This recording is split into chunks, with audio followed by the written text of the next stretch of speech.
नमस्कार, beauty studio मराठीमध्ये पुन्हा एकदा स्वागत। तर आजच्या व्हिडिओमध्ये आपण बोलणार आहे बॉडी लोशन आणि बॉडी ऑइल बद्दल। तर बॉडी लोशन आणि बॉडी ऑइल मधलं काय चांगलं आहे, दोन्हीमधला काय फरक आहे, त्याचे काय काय बेनिफिट्स आहे, बॉडी लोशन कसं वापरलं पाहिजे, बॉडी ऑइल कसं वापरलं पाहिजे, कधी वापरलं पाहिजे आणि आपल्या बॉडीसाठी स्किनसाठी कोणतं बेस्ट आहे, बॉडी लोशन का बॉडी ऑइल, ते मी तुम्हाला आजच्या व्हिडिओमध्ये सांगणार आहे। चला तर मग हा आजचा बॉडी ऑइल वर्सेस बॉडी लोशनचा व्हिडिओ आपण लगेचच चालू करूया। काही जणांना बॉडी ऑइल आवडतं तर काही जणांना बॉडी लोशन। तर बॉडी ऑइल हे तेलापासून बनलं जातं, म्हणजे एक तेलच असतं, आणि बॉडी लोशन हे पाणी, तेल आणि इमल्सिफायर पासून बनलं जातं। तर बॉडी ऑइल आपल्या स्किनवर एक प्रोटेक्टिव्ह लेयर म्हणून काम करतं, तेच बॉडी लोशन आपल्या स्किनला मॉइश्चराइज करतं, सॉफ्ट बनवतं। जर रफ स्किन असेल तर त्याला सॉफ्ट बनवतं आणि स्किन मॉइश्चराइज करून मॉइश्चर लॉक देखील बॉडी लोशन करतं। बॉडी ऑइल आणि बॉडी लोशन दोन्ही आंघोळ केल्यानंतर वापरायचं आहे। बॉडी ऑइल हे ड्राय स्किनला चांगलं असतं, तेच बॉडी लोशन सगळ्या स्किन टाइपला सुटेबल असतं। तर बॉडी ऑइलचे काय काय फायदे आहेत? बॉडी ऑइल स्किनला हायड्रेट करते, रिपेअर करते। जर बॉडीवर तुमच्या स्ट्रेच मार्क्स असतील, डाग असतील तर त्यांच्यासाठी बॉडी ऑइल चांगला आहे। बॉडी लोशनचा फायदा काय? तर बॉडी लोशन आपल्या स्किनला मॉइश्चराइज करते, नरिश करते। बॉडी लोशन मध्ये glycerin, vitamin E, aloe vera gel हे सगळं असतं जे आपल्याला एक्स्ट्रा नरिशमेंट देतं।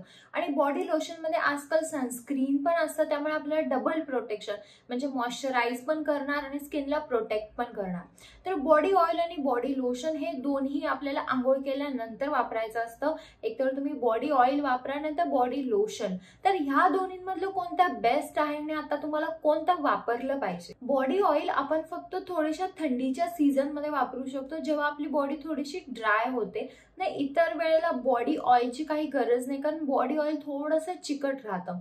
तेच आपण जर बॉडी लोशनचं बघितलं तर ऑल सीझन आपण बॉडी लोशन वापरू शकतो। आणि जर तुम्हाला बॉडीवर पिंपल्स असतील किंवा काय कोणत्या प्रकारची रॅश वगैरे येत असेल तर पिंपल्स आणि रॅश साठी कधीही बॉडी ऑइल वापरू नका, तुम्ही बॉडी लोशनच वापरा। कारण पिंपल्स ऑलरेडी आहेत आणि त्याच्यावर जर तुम्ही तेल लावलं तर तुमचे पिंपल्स वाढू शकतात। म्हणजे जर तुम्हाला पाठीवर पिंपल्स असतील, नाही तर हातावर, पायावर कुठेही जर पिंपल्स असतील तर बॉडी ऑइलचा वापर कधीही करू नका।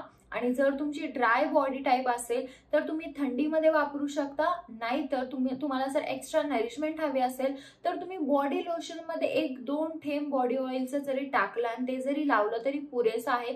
पूर्ण बॉडीला दिवसभर बॉडी ऑइल लावायची एवढी काही गरज नाहीये। ज्यादा तर बॉडी ऑइल थोडेसे चिकट असतात, त्यामुळे बॉडी ऑइल कधीही दिवसा वापरू नका। तुम्ही रात्रीच्या टाइमला बॉडी ऑइल वापरू शकता, बॉडी लोशन तुम्ही दिवसा वापरा आणि बॉडी ऑइल रात्री।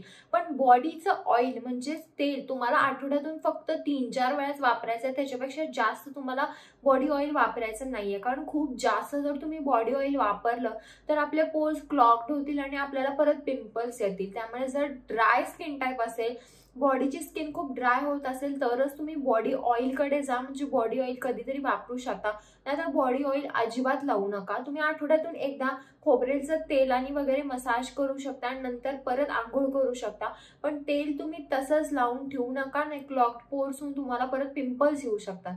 त्यामुळे बेस्ट वे की तुम्ही बॉडी लोशनच वापरा। आणि जर पिंपल्स वगैरे असतील तर तुम्ही जेल बॉडी लोशन वापरा, ते बॉडी ऑइल पासून थोडंसं दूरच राहा।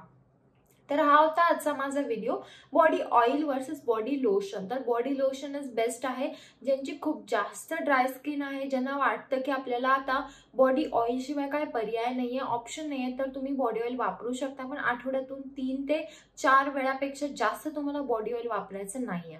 तर हा होता आजचा माझा व्हिडिओ बॉडी ऑइल आणि बॉडी लोशन बद्दल। जर व्हिडिओ आवडला असेल तर व्हिडिओला लाईक करा, शेअर करा आणि चॅनल सबस्क्राईब करायला विसरू नका। आणि काही शंका असतील तर तुम्हाला कमेंट बॉक्स मध्ये विचारू शकता। चला तर मग आपण लवकरच भेटूया एका नवीन व्हिडिओ मध्ये, तोपर्यंत काळजी घ्या, बाय।